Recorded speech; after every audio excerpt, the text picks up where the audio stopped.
तर कोल्हापूर जिल्ह्यातील प्रतिपंढरपूर म्हणून ओळखल्या जाणाऱ्या नंदवाळ गावात आषाढी यात्रेचा उत्सव मिरजकर तिकटी येथून माऊलींचा रथ प्रतिपंढरपूर नंदवाळ इथे रवाना झालाय।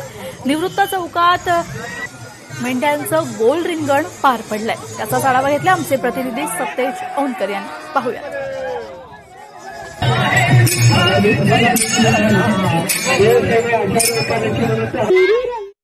प्रतिपंढरपूर म्हणून ओळखल्या जाणाऱ्या नंदवाळ इथं कोल्हापुरातून आता ज्ञानेश्वर माऊलींची पालखी आहे ती त्या ठिकाणी जाण्यासाठी रवाना झाली आहे। सध्या आपण आहोत खंडोबा तालीम या परिसरामध्ये। या ठिकाणी पाहतोय की या ठिकाणी उभं रिंगण आहे त्या ठिकाणी संपन्न होताना पाहायला मिळत आहे। या ठिकाणी ज्ञानेश्वर माऊलींचा जो अश्व आहे, मानाचा अश्व, तो या ठिकाणावरून निघालेला आहे आणि हजारो भक्त जे आहेत ते या पालखीच्या दर्शनासाठी, रथाच्या दर्शनासाठी या ठिकाणी दाखल झाल्याचं आपल्याला पाहायला मिळतंय।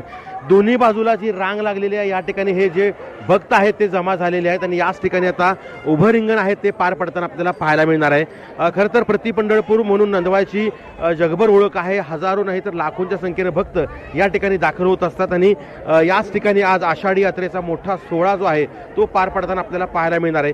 त्यामुळं रथाचं दर्शन घेण्यासाठी आणि विठू माऊलीचं दर्शन घेण्यासाठी खरं तर हे हजारोंच्या संख्येने भक्त जे आहेत ते या ठिकाणी खंडोबा तालीम परिसरात दाखल झाल्याचं आपल्याला पाहायला मिळतंय। सतेज औंधकर, लोकशाही मराठी, कोल्हापूर। लोकशाही मराठी, ऐका, पहा, जागरूक रहा।